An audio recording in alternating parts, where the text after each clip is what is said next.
for the introduction just now. So what we have done is a physical showroom for crowdfunding products. Let me start to talk about like why we do that. It's because my partner is actually a shopaholic or pre-orderaholic. That he's actually looking into a lot of new projects from Kickstarter and Indiegogo, and well, basically from last year, end of last year, pretty much, a lot of the products were kind of in failure. Either that non-delivery or like when they delivered, it's kind of not as what they claim. And I'm the conservative one, so I really want to, to touch and feel to make sure the quality is up to standard and before I buy. So because of a few of the kind of failures, then we started an idea saying, like, why don't we have a showroom and let people to try out the product before they actually, buy. And also the opportunities that we have actually seen is that a lot of the projects on Kickstarters, they are primarily just have an idea on the internet. But a lot of the people, I guess, like in most of the Asian people are like that, being more conservative. They haven't been able to be more deeply look into the idea or even the prototype. They will not give money out to to back an idea. So that's why how we started. Just before I moved on, I want to have a quick poll. I know Andre just did that a little bit. How many of you that who are making physical products are planning to go to a crowdfunding campaign? Okay, and who have already done so? Just now. Okay, and throughout the process, okay, a lot of people ask you where can you see the product. I know, like Kickstarter just launched a live section that they can have a real-time chat with the creator. But before that, do you think it's useful to have like the crowd to interact with you and maybe be able to look into the prototype of the product in a closer way? Anyone? All the media wants to have free samples. Yeah, exactly. Before they're going to blog about, talk about it, they want to see the samples in works. Yeah, that's what they do. They always ask for free samples. No sample, no. yeah. So what I've seen, like, well, put it this way: media needs some content to write. So even though like some of the media are writing about or sharing about new projects, whether or not they have having a free sample will have a better power for them to convince their readers, basically, to say, I have got a first-hand access to this latest technology. But even without that, the media was still kind of reporting what's the latest idea on the market. Okay, so yeah, where am I? Okay, so about distribution. Now, so we are the first physical crowdfunding product experience stores in Asia. So a few logos down the bottom is like we get products from Indiegogo, get products from Kickstarters. UMax is a kind of a regional crowdfunding platform. Saxat and Flying V are Taiwan's focus mainly. And what and why we have started up is that what we have seen a lot of the projects, a lot of the platforms are for crowdfundings. Let's have a count. Like in China, you have got more than 400-ish crowdfunding platforms. Obviously, the largest one in the world are Indiegogo and Kickstarters.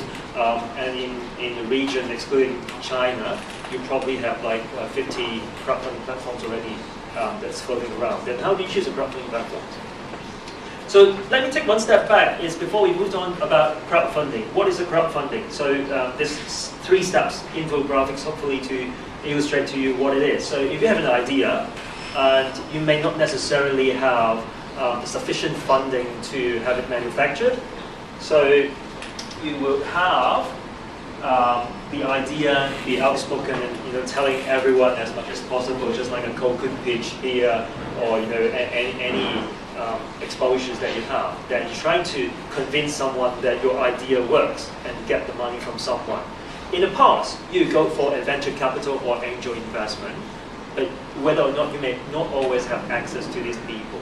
So crowdfunding provides you with a channel that you can just throw your idea out on internet platform, run a marketing campaign, and people will just love that and give money to you. So one thing we've noticed, with Kickstarter, it's been around for like 10 years now, since 2007 in the States. The first project on Kickstarter is actually a concept, so it's not a physical product for crowdfunding, it's a concept. But then, like, falling into the product space, what is the gap? So what we have observed is, I personally, by the way, have worked with a lot of projects in Science Park. It's actually quite similar, is that a lot of the projects you can raise funds. You may be able to produce your prototype or even like your first lot of orders. How do you sustain? So what's next? That's what we keep asking. So what we wanted to do as backers, like as a company, is to bridge the gap. So let's say if you have your first products launched, fulfilling the backers, how are you going to run your continuous campaign for your end consumers' exposures? So let's do some statistics on, well, we've done that on the Kickstarter, is that, like, let's say if a product or a project that has 3,000 backers, that's raised, let's say, $1 million US, that's considered pretty good campaign. 3,000 people that is like kind of pre-ordering your product. Some good ones, maybe 15,000, even up to like the Dash, Braggy, it's like 30,000 people. But considering like the post crowdfunding campaign, 30,000 is actually okay, not quite a large amount considered on the global scale. Okay, so that's how we want to focus in. It's like, what's your continuous distributions? What's your next step? And then how you get your cash flow, considering you have done amazingly for your first idea of a product launch, how do you get cash flow back into your second version of the second product? So that's where backers with the heart, with the philosophy that what's next. That's again the idea of planting a new project idea and hopefully to help these new startup grows. So the product cycle typically, I guess, fall into this trend. The first one is the idea generation, then you make a proof of concept, do the funding, manufacturing, and then the testing of focus groups, so that you can kind of revise your final products before it goes on the market. Then you start doing your press and media exposures, then the stuff like the market education that I just talked about, and the legal channels. Obviously, the sequence might be able to switch a little bit, but I guess that's the whole cycle. So what we have started, like as a backers company, we have started in mid-November last year. So for now, it's about a year and a week old. We started with the mindset of just selling and let people to have the experience of the physical reach to these crowdfunding products. But later on, what we discovered with a lot of consumers that come back, or even with the projects that is actually counter-proposing what service we should provide to them, is that the very early on engagement with end consumers. So now we have in shops that we have run a few trials and services that a few products actually launch their Kickstarter campaigns in our shop, so that they get the immediate attention, they get the user feedbacks, and then in the various different stages, some projects actually right after they have produced their pre-production prototype, and then we have engaged a lot of the backers in the store and run kind of a marketing event. And then some of the projects actually very early on, even with their very, very early upcoming prototype, and then get the user feedback. So the idea is really to just engage the mass community to provide them a physical engagement and feedback. From personally, like what I've observed running through this year with a lot of the projects and consumers, is that when the consumers is actually standing in front of the store and when they get engaged to the product, the conversion rate for them to buy is a lot higher than just a Facebook rich video and then just get the idea. So after all, this is how it looks like in our store. We have just started this store 3 months ago, no, 4 months ago now, in the Tim Sarge K11 Mall. Prior to that, we were in a place called Lai Chi Kok, which is more an industrial slash residential area.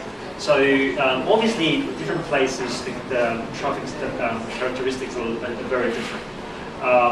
So our experience learned is that in industrial or business area / the residential area, you get a lot of traffic that buy daily stuffs like intelligence mug, a lot of things that you can use in the office. In K11 mall, people kind of just grab whatever is the most expensive things. So we are actually opening, or we are opening in Causeway Bay with HND just now. And then we are opening another place called Taikoo. Again, very similar characteristic with our first store in Lai Chi Po. But then what we're expecting would be a higher purchasing power. So what we are trying to do is really to have a physical network of stores. Sorry, I forgot to mention about 3 stores in Taiwan and 1 in Singapore. Is to create in different cities that the physical reach for new hardware projects or physical products that can reach to the end consumers. One thing there, it's on the bottom right side, the interactivity. People really like it. It's because we having one display screen for one project is to compare between their crowdfunding video, like the concept that they declared, and also with the actual product that is made. So and from that, we are capturing, let's say, the minutes in the number of people passing by the store, how long the product or the customers is engaged with each of the product. So it's kind of providing these feedback to the project creator as well.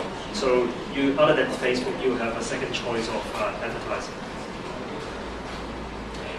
One of the projects that we have launched with this luggage, I'm not sure if you've heard of or seen the video before, it's the Barracuda luggage. It's a collapsible luggage that when folded you can put it into or under your couch or your bed. It's been an amazingly popular product recently. It has been running 6 months in delay for fulfillment, but once launched in October, basically all the airlines, all the shops are just fighting for it, even though its capacity is still limited. This is another project I just mentioned. It's a very popular designer. This is his 3rd Kickstarter project. His first project was a watch that's for a touchable time. So it's kind of like having a ball bearing running your wrist, and then you can touch to tell the time. Because of his architectural background, he has this table just assembled by joints without any screws, so to compete with the IKEA self-assembly furniture. The product visualization again is very important. So what we observe is why the distributions and retailing, I think personally it is shifting, is because in the past if you just give the right to the distributor, they're kind of responsible for that. And nowadays, your online advertising is controlled by yourself. Even your in-store is kind of onto your shoulder as well. So these will be kind of new thing for people who used to do manufacturing, but not on the consumer side.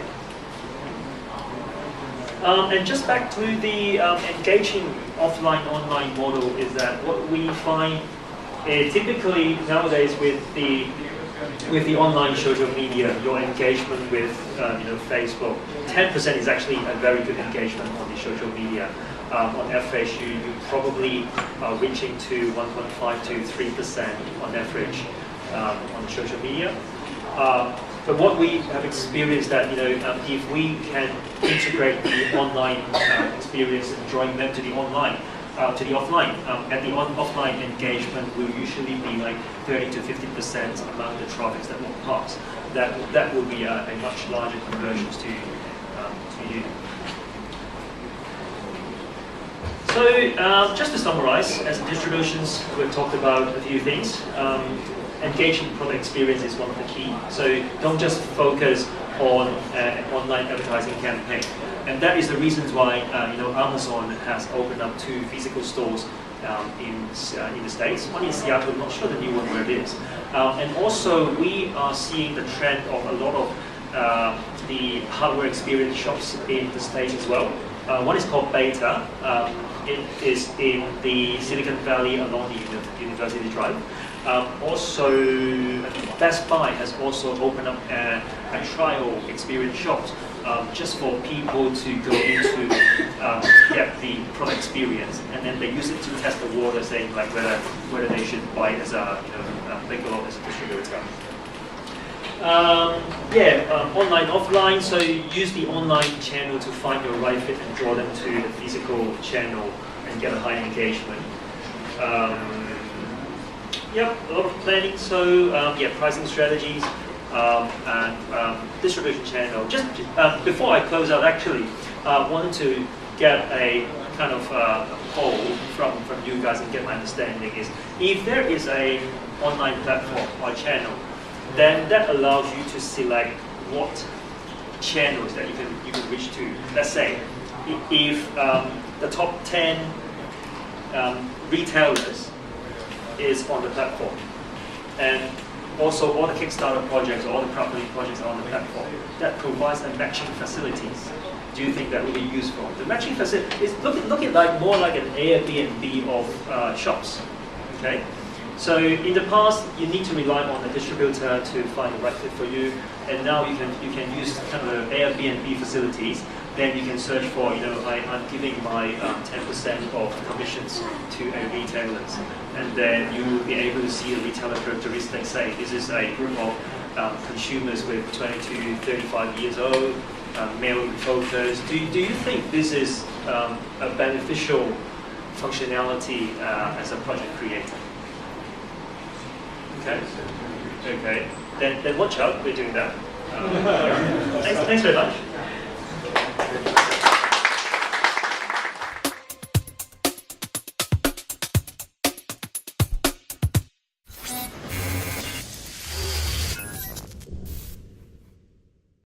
Today my presentation. Thank you very much.